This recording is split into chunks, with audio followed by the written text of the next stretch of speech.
Whew. Okay. This is a video. I don't know. I've been excited and dreading making this video because how do you go about sharing your experience as a foreigner living in a foreign country and not mentioning the things that aren't as positive with class? It's not easy. It's not easy. Anyway, I want to give a disclaimer really quickly before we get started. If you haven't already seen my first video where I talk about all the things I really love about Korea, go and check that out. That one being posted first, I really do feel like is a good example of how I really do feel about Korea. You know, I overall feel very positively about living here in Korea, and I'm about to complain, but I don't want that to be the overall feel of what it's like here in Korea and my life here in Korea. Please keep in mind while I am sharing all of this information with you that this is my experience as an American living here in Korea. Not only just here in Korea, but I'm in Daegu. So I'm not in Seoul, I'm not in Busan, I'm in the third largest city. I think it goes back and forth between Daejeon and Daegu. Another thing to consider is that, you know, I'm from America and America's vastly different and we have our own pros and cons. No country is perfect, okay? No country is perfect. But at the same time, I do think that for anyone who might want to study here in the future, might want to travel here or live here, I think sharing my own personal grievances about living here can definitely be beneficial to someone in the future. Oh my God, that's like the longest disclaimer I've ever given about a video. I'm so sorry. I had to get it out there. Okay, so the first thing that I really want to talk about, which is so funny because it's so little, but it's so annoying to me, is that there is no daylight savings time. There is no daylight savings time. So it gets really bright really early in the morning. Like the sun is out by like 5:30 in the morning and it gets dark. I mean, in the winter, it gets dark as early as 5 and it's summer. It's summer these days and it's dark by like 7. It's so strange. It is just the weirdest thing to me. It really throws me off to take a look at my clock and be like, oh, it's 6:30 and it's already just super dark outside. It's so minute, but it's so annoying to me. I am looking forward to experiencing daylight savings time again in the future. The other thing that I really am so annoyed by is the heat. I'm from Cleveland, Ohio, and I'm living in the hottest city here in Korea. I'm just not used to it. It's really sort of driving me crazy.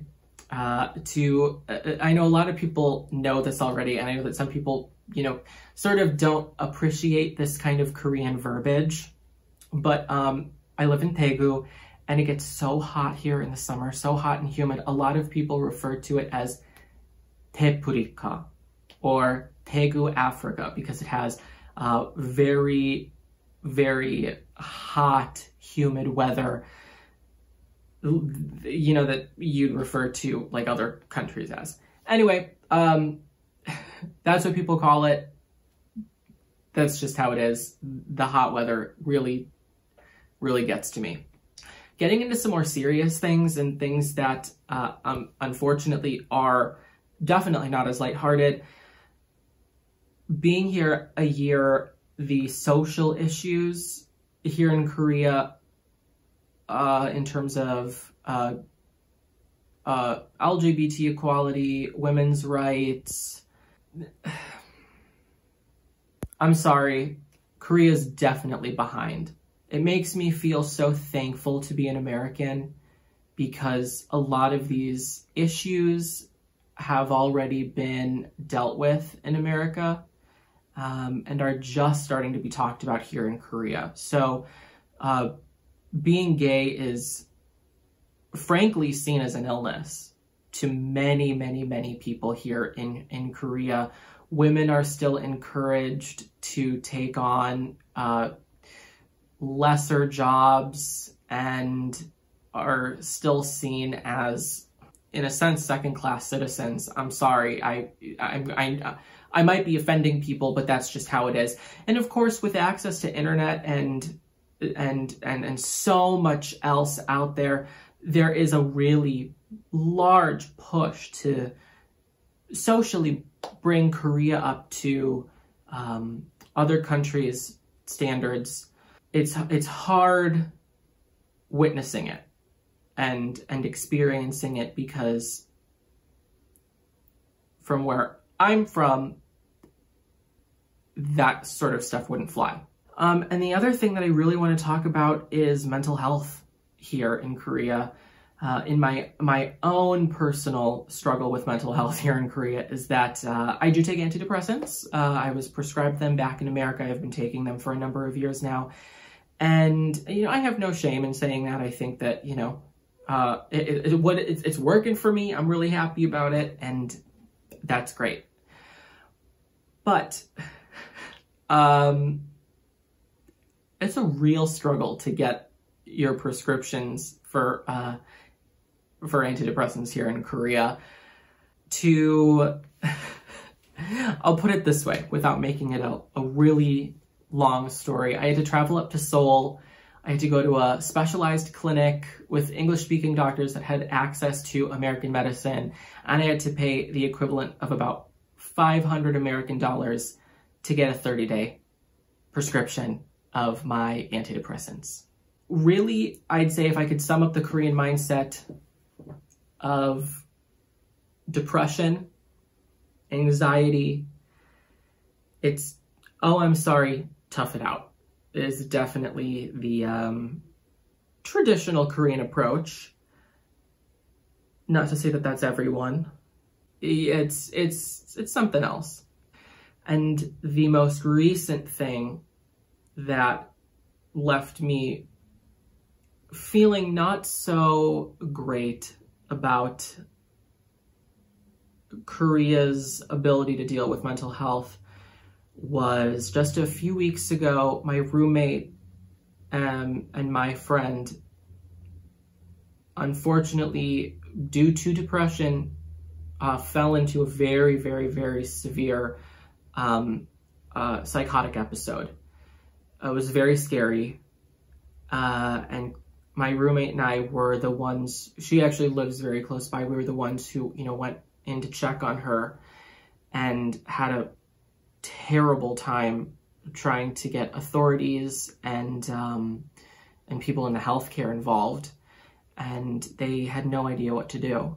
In fact, it took 3 calls to the authorities for them to admit her to a hospital. And things just kept going wrong, and ultimately she did have to go back to America because Korea was not equipped to help her. And luckily she is back in America now and doing very well.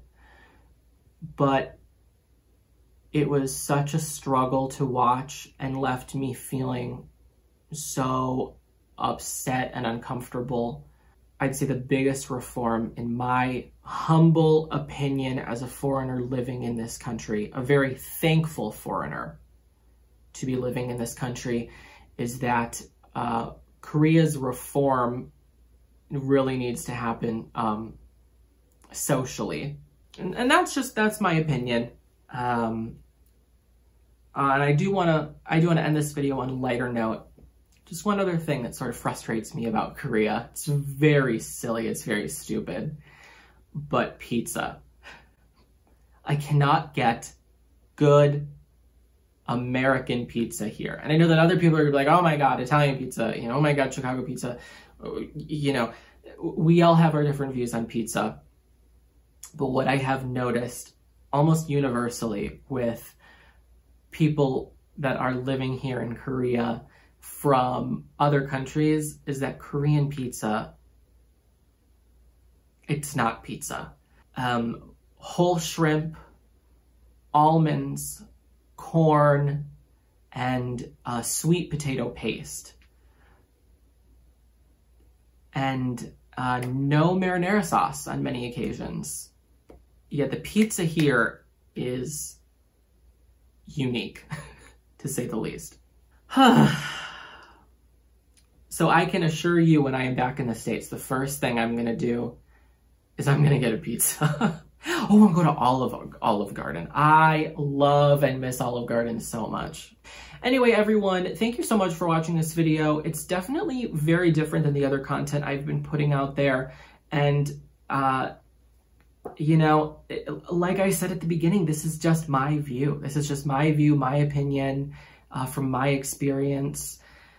And once again, check out my video on what I love about Korea, because overall, I love being a foreigner here in Korea. I love living in this country, and I have so much respect for this country that I would like everyone to know just how much this country does well and does good for its citizens, as well as the foreigners living here. And if you want more content like this in the future, go ahead and subscribe, like, comment below what your experience here in Korea is, what kind of videos you want to see in the future, and thank you so much for sharing this time with me.